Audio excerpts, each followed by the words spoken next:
Hi, Joe from RxHealthyHabits here, and I'm just about to go into the pantry or maybe into the fridge and grab myself a snack. But before I did that, I said, you know what?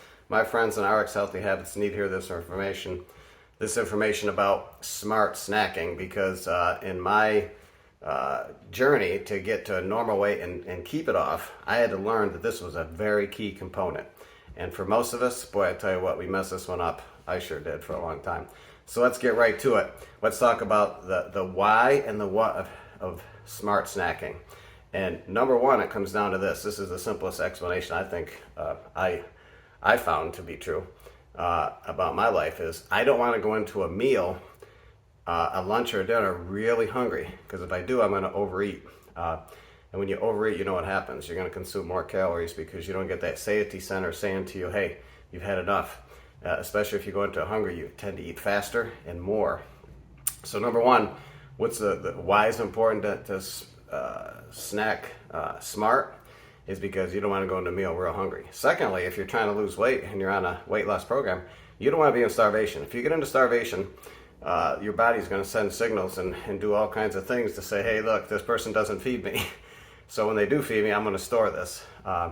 So you don't want to be in starvation. But let's go through some other numbers real quick about why, and that's this. Total energy expenditure is equal to your basic metabolic rate plus your physical activity level. There's another thing called TE, but we're going to not go, I'm sorry, TEF, that's thermogenic effect of food, but we're not going to cover that. We're going to talk about that. Your energy expenditure is your basic metabolic rate, that's your body at rest, not doing any physical activity. If you sat on the couch all day, that's your basic metabolic rate. That's the energy that it takes to run your body, your organs, everything else. Plus your physical activity level. So that's what you do, whether it be non-exercise activity, thermogenesis, walking around, taking the garbage out, vacuuming. Then there's the EAT, which is exercise activity thermogenics. That's purposeful exercise where you're out and do stuff. So let's do it real quick. A TE for women, typically, total energy expenditure is about 1,900 calories. Now, that's going to include their basic metabolic rate, which is about 1,500.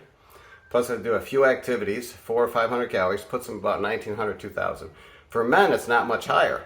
Theirs is about 2,000, 2,200. So their basic metabolic rate is about 1,600 to 1,700. So if you add 500 calories of exercise, that's moderate, very moderate exercise, you're at 22. So what does all that mean relative to snacking? Well, here's the thing. The average breakfast in America, if somebody is really trying to be somewhat sane with their breakfast, is 300 to 400 calories. And if somebody's trying to be somewhat sane when it comes to lunch and dinner, it's about 500 to 700. So add it up. 700 times 2 is 1,400. And if you add another 400 for breakfast, you're up to about what now? 1,800. Now, here's where most people blow it. The snacking should be no more than 100 to 200 calories if you want to stay below the threshold of your TEE. That's assuming, and it's a big assumption, that your meals and lunch, your lunch and supper was sane between 500 to 700. So think about that. If you're snacking on a bag of chips and you open it up and eat it and you look and it says, 150 calories per serving, but there's 2 servings in the bag, you just consume 300. You know what I'm talking about. So when it comes to snacking, you really got to be mindful, because this usually, besides your meal portions, is going to put you over. So I hope that makes some sense. So 100 to 200 calories max per snack. And how many should you have per day? I think you should really think about doing it about every 2.5 hours. So between breakfast and lunch is when you want to be having your snack, between lunch and dinner, and then maybe in the evening. So let's go through and talk about what. Now, this is important. We just mentioned the numbers.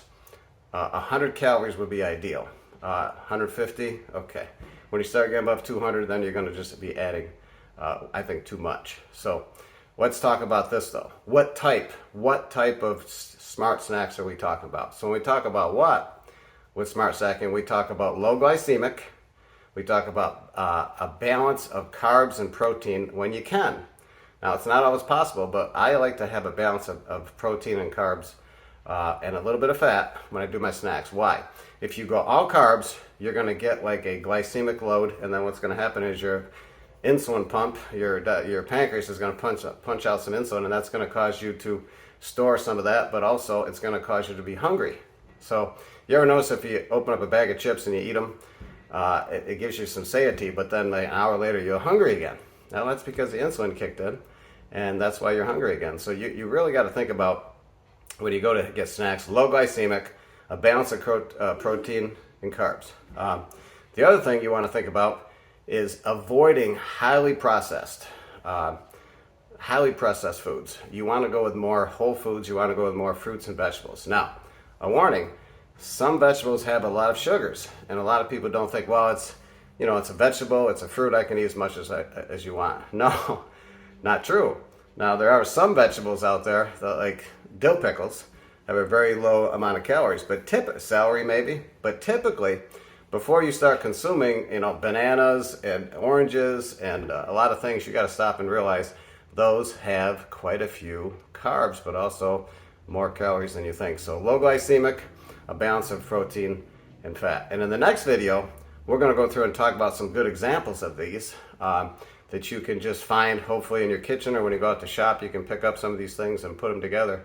And also in the next video, we'll talk about some ones that I use, that I think are really smart, because I use them on a daily basis, but I can also bring them with me where I go. So hope that helps. I look forward to seeing you in the next video. And of course, always subscribe to RX Healthy Habits so you can keep getting the videos that we come out with. Look forward to talking to you in the next video.